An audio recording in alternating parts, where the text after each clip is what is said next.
Good morning विद्यार्थी। आप लोग को कुछ दिनों से वीडियो नहीं दिया जा रहा था और फिर से दोबारा आपको क्लास 8, 9, 10 सभी का वीडियो दिया जाएगा। आप लोग क्लास 8 को फ्रिक्शन यानी घर्षण चल रहा था। घर्षण में लगभग पूरी थ्योरी खत्म हो चुका था। आप लोग को कुछ जो क्वेश्चन किए हैं उस क्वेश्चन का जवाब दिया जा रहा है। आप इसे ध्यान से सुनेंगे और देखेंगे। वो क्वेश्चन है, घर्षण क्यों शत्रु एवं मित्र है। यानी घर्षण शत्रु भी है, दुश्मन भी है और दोस्त भी है। क्यों? आप समझते हैं दुश्मन और दोस्त का दोनों अर्थ समझते हैं।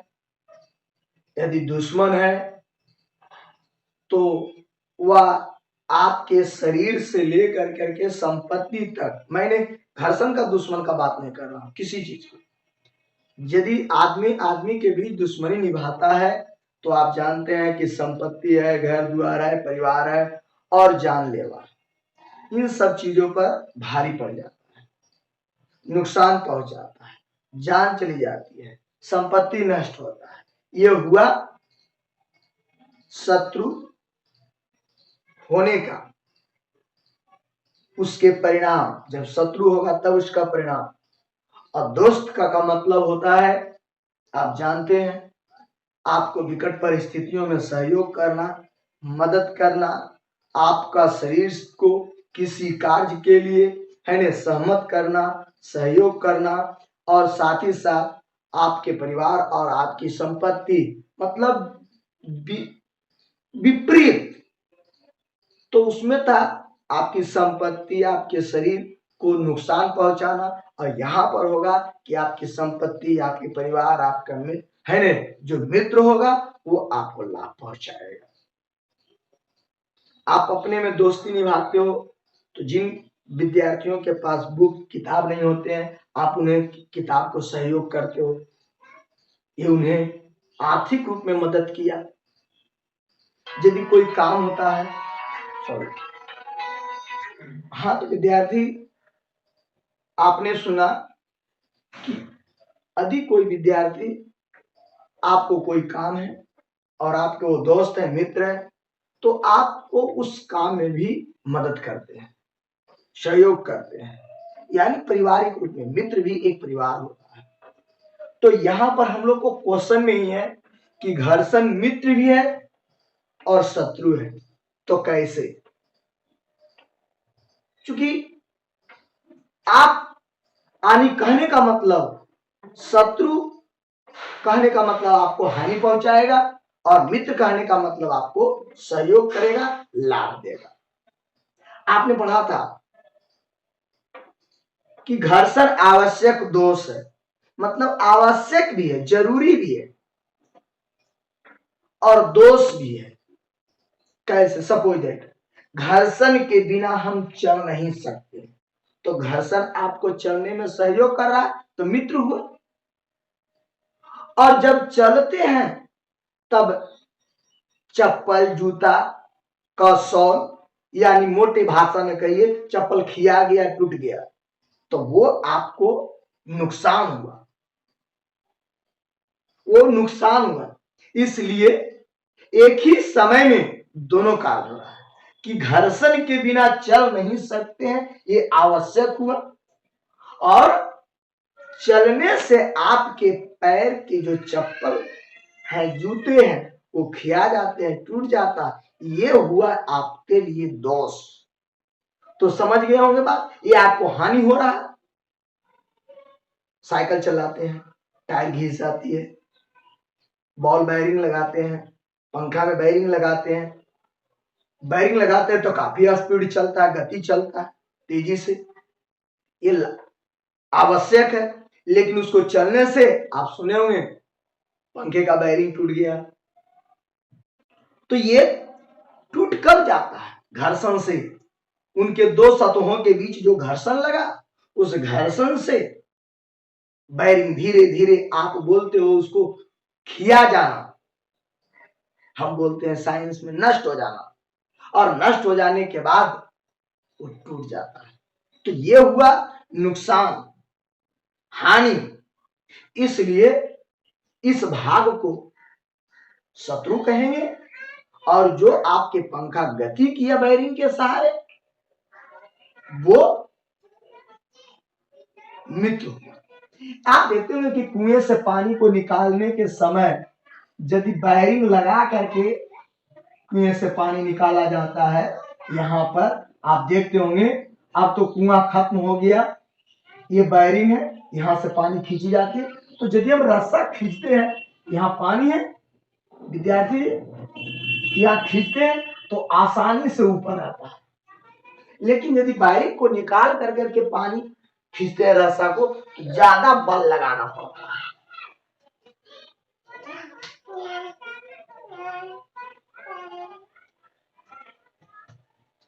अरे गेटवा का खुला छोड़ दे, दो फर्क क्या बोल, आंख नीचे होंगे आदमी।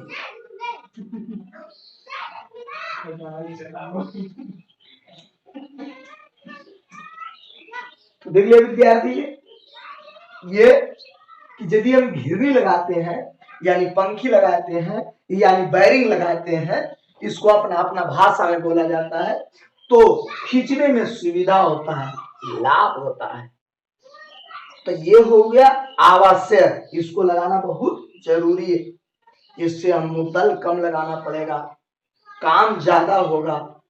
लेकिन इसको चलने से ये जो बैरिंग है ये नष्ट होगा, ये हानि है। तो ये हो गया दोष। तो आइए मैं आपके प्रश्नों का जवाब लिखता हूं, समझ गया होगा। घर्षण, क्वेश्चन है बहादुर, क्वेश्चन है घर्षण शत्रु एवं मित्र है कैसे। तो देखा क्वेश्चन आंसर, आपको मैंने जिस उदाहरण पर समझाया उसी के आधार पर बताते हैं कि घर्षण आवश्यक दोष है। पहले आप इसके बारे में पढ़े थे, घर्षण आवश्यक, घर्षण आवश्यक दोष है,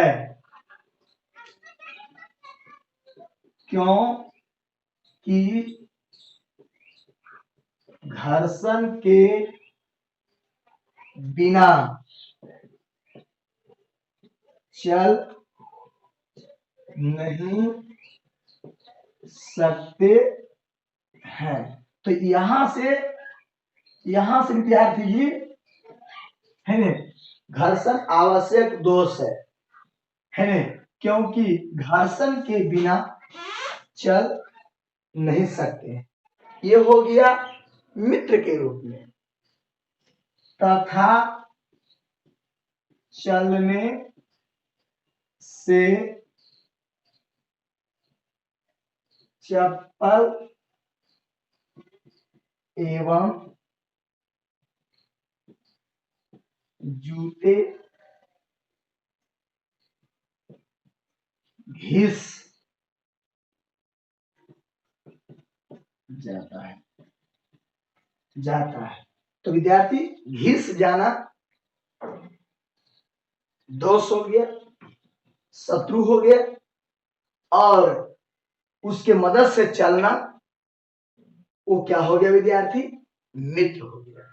तो ये था आपका क्वेश्चन का जवाब। अगला क्वेश्चन है विद्यार्थी जो आपने पूछा है, वो है क्या, ध्यान से सुनिएगा। स्थैतिक घर्षण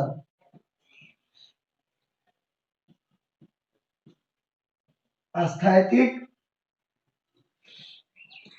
घर्षण तथा सर्पी घर्षण में अंतर बताएं। ठीक है, तो ये आपका क्वेश्चन है। आपको इसके बारे में पहले भी बताया जा चुका है, आप याद कीजिए, है ना, कि घर्षण में आपको सर्पी घर्षण बताया गया था, स्थैतिक घर्षण भी बताया गया था। स्थैतिक घर्षण, सर्पी घर्षण को फिसलमा घर्षण भी कहते हैं, है ना। सर्पी घर्षण स्थैतिक घर्षण से कम होता है। ये देख रहा है, आप रखने के लिए एक ट्रिक के आधार पर समझिए। ये 2 अक्षरों से लिखा हुआ है, ये 4 अक्षर से लिखा हुआ है। ये बड़ा है, ये छोटा है। आप इसको आप ऐसे भी याद रखेंगे कि सर्पी घर्षण का मान जो होता है इससे क्या होता है, कम होता है। अक्षर कम तो इसका वैल्यू भी कम, माप भी कम। इसका अक्षर ज्यादा है, अधिक होगा, माप भी अधिक होगा। तो एक तो अंतर ऐसी आ गया स्पष्ट कि स्थैतिक घर्षण का माप अधिक होता है, जबकि सर्पी घर्षण का माप कम होता है। यानी इस घर्षण को हम मापेंगे तो उसमें कम बल की आवश्यकता होगा, और इसको मापेंगे तो अधिक बल की आवश्यकता होगा। यानी ये बड़ा होता है और ये छोटा होता है। अंतर में लिखेंगे तो ये लिखेंगे स्थैतिक घर्षण बड़ा होता है और सर्पी घर्षण छोटा होता है। ठीक है, दूसरा अंतर, 2 ही अंतर होता है। दूसरा अंतर क्या होगा कि जब कोई वस्तु विराम में है, रुका हुआ है, और बल लगा कर करके उसको गति में करेंगे तो रुका हुआ विद्यार्थी, तो इसके बीच तो घर्षण बल लगेगा ना, सतह के बीच। तो यही जो विरामावस्था में जो घर्षण काम कर रहा है वही है कौन घर्षण, स्थैतिक घर्षण। आप साइकिल चलाते होंगे, तो जब साइकिल शुरू में चलाते होंगे तो गौर कीजिएगा अधिक बल लगाना पड़ता है, और जब गति में आ जाती है तो थोड़ा कम बल भी लगाते हैं तो चलता रहता है। तो जो प्रारंभ से आपने गति किया और उसके बीच जो घर्षण लगा वो हुआ स्थैतिक घर्षण, और जब गति हो रही है और उसके सतहों के बीच जो घर्षण हो रहा है वो कौन घर्षण है, सर्पी घर्षण। तो आइए 2 अंतर हुआ, ये दोनों अंतर को मैंने लिखता हूं। ये आंसर स्थैतिक घर्षण तथा सर्पी घर्षण में निम्न लिखित अंतर है। ठीक है, पहला है स्थैतिक घर्षण से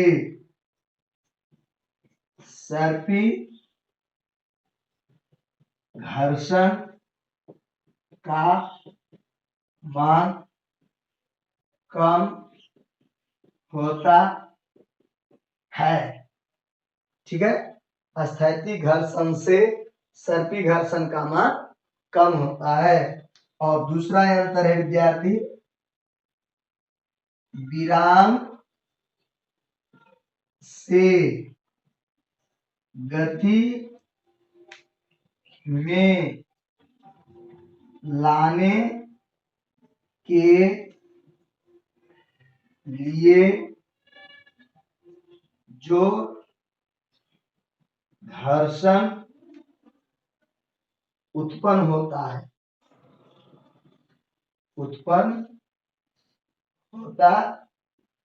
है वह स्थैतिक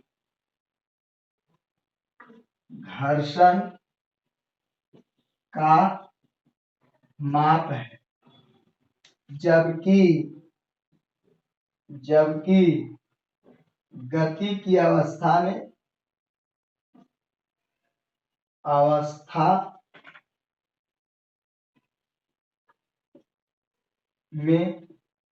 जो घर्षण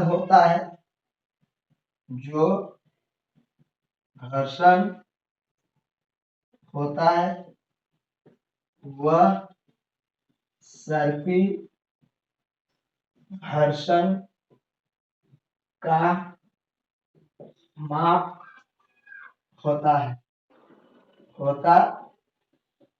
देख लिया। विराम से गति में लाने के लिए जो घर्षण उत्पन्न होगा वह स्थैतिक घर्षण होगा, और गति हो जाने पर जो घर्षण कार्य करेगा वो सर्पी होगा। तो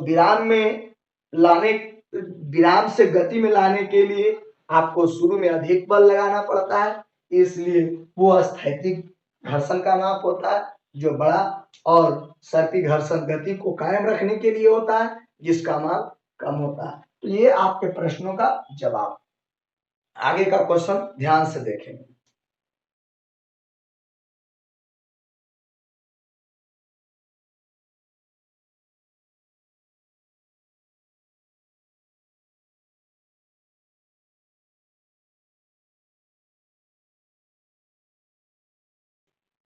तो देख लिया आपने ध्यान से। आगे है, बहुत प्रचलित क्वेश्चन है, आप बराबर दैनिक जीवन में इस क्वेश्चन का उपयोग करते हैं, है ना? लेकिन उपयोग इसको ना करें तो अच्छा है। वो क्वेश्चन क्या है कि पैर के नीचे केले के छिलके आने से, पैर के नीचे केले के छिलके आने से फिसल जाता है यानी गिर जाता है, क्यों? ठीक है ना? आइए मैं इस क्वेश्चन को लिखता हूं आपके बीच। क्वेश्चन, पैर के नीचे केले के छिलके आने पर फिसल जाता है, क्यों? यानी गिर जाता है क्यों? आइए विद्यार्थी, इसका जवाब पहले मैं बताता हूं आपको। केला को जो छिलका होता है विद्यार्थी, उस पर यदि हम पैर रखते हैं, ठीक है, तो ये केले का छिलका है, ठीक है, और ऊपर से पैर जब रखते हैं तो पैर और केले के छिलका दोनों मिलाकर के दाब जमीन पर पड़ता है। ऊपर में क्या रहता है? पैर, ऊपर से पैर, इसके नीचे क्या रहता है? केले के छिलके, ठीक है, और ये दोनों के सबसे नीचे हो गया पृथ्वी, जमीन, ठीक है। जमीन के ऊपर क्या है? केले के छिलका, उसके ऊपर क्या है? पैर, और ये बल कहां लग रहा है? पृथ्वी पर। इसके बल लगने से केले के छिलके से कुछ अस्नेहक पदार्थ, अस्नेहक, आपको बताएं, अस्नेहक पदार्थ, चिकनापन पदार्थ केले के छिलके से निकलता है, जो निकल करके पृथ्वी की सतह पर आ जाती है, ठीक है। अब पृथ्वी की सतह पर जब आ जाती है तो चिकना हो जाता है, पृथ्वी की सतह चिकनी बन जाती है, अस्नेहक पदार्थ जो रहता है द्रव्य के रूप में, पानी के रूप में रहता है, जो केले के छिलके और जमीन के बीच आ जाती है, जिससे घर्षण का मान बहुत बहुत कम जाता है, और कम जाने के कारण हम गिर पड़ते हैं, फिसल जाते हैं। आपने फॉलो किया बात को? फिर से समझिए। पैर ऊपर से, उसके नीचे केले के छिलके, उसके नीचे जमीन, या और जमीन और केले के छिलके बल लगने से, दाब लगने से, है ने, केले के छिलके से कुछ स्नेहक पदार्थ द्रव के रूप में निकलता है, जो पृथ्वी की सतह और केले के छिलके के बीच होती है। इन दोनों के बीच घर्षण का मन इतना कम जाता है, इतना कम जाता है, जिसके कारण वो गिर पड़ता है, क्योंकि वहां पर घर्षण नहीं के बराबर है, और बिना घर्षण के हम चल नहीं सकते, इसलिए हम गिर पड़ते हैं। तो आपको प्रश्न समझ में आ गया होगा, है ना। अब हम इस प्रश्न को लिखते हैं। याद रहे कि रोड पर, सड़क पर, छत पर, सीढ़ी पर कभी भी केले के छिलके ना डालें, या नहीं गिरा रहने दें, उसे हटा दें, नहीं तो जानलेवा खतरा भी हो सकता है। तो आइए हम लिखते हैं कि पैर के नीचे केले के छिलके आने पर जब दाब पड़ता है, जब दाब पड़ता है तब केले के छिलके से द्रव, इसी बोलते हैं अस्नेहक पदार्थ निकलता है, जो पृथ्वी यानी जमीन जिसको बोलते हैं, पृथ्वी के सतह पर होती है,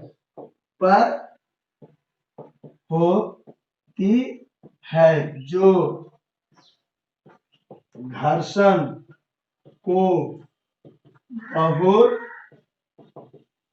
बहुत कम कर देता है,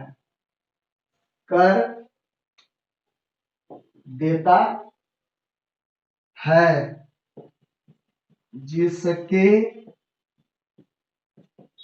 कारण फिसल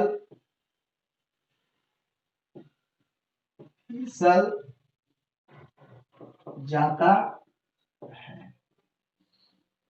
तो ये रहा है आपका जवाब, और इस जवाब के साथ आपका फ्रिक्शन यानी घर्षण चैप्टर समाप्त हुआ विद्यार्थी। अगले दिन आप लोग को मैथ का वीडियो दिया जाएगा, और पूरा से पूरा वीडियो को देखें।